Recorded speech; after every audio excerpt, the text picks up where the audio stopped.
মক্কার মা বোনেরা বলে, ও আমিনা, তাহলে আপনি কিভাবে বাচ্চা প্রসব করলেন বলেন।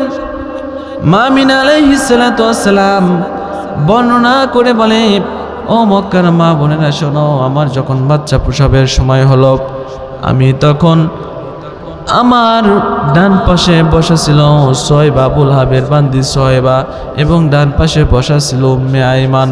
আমার পাশে একটা কোল বালিশ ছিল।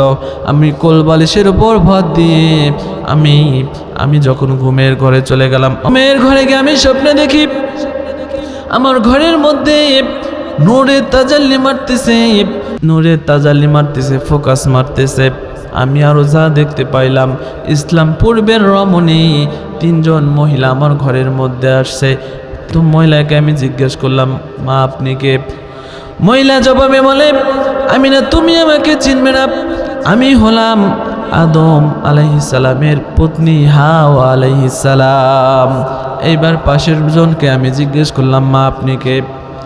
এইবার মহিলা জবাবে বলে, আমি হলাম কুখ্যাত সন্ত্রাসী ফিরআউনের স্ত্রী আসিয়া আলাইহিস সালাম।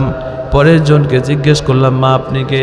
এইবার মহিলা জবাব দিয়ে বলতেছে, আমিনা, তুমি আমাকে চিনবে না, আমি হলাম ঈসা আলাইহিস সালাতু ওয়াস সালামের মা মারিয়াম আলাইহিস সালাম। বলেন সুবহানাল্লাহ।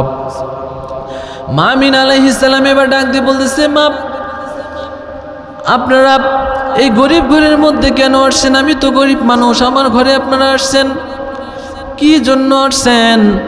এইবার মহিলা জবাবে বলতেছে, ও আমিনা, 10 মিনিট পরে তোমার ঘরের মধ্যে একটি চাঁদ জন্মগ্রহণ করবে।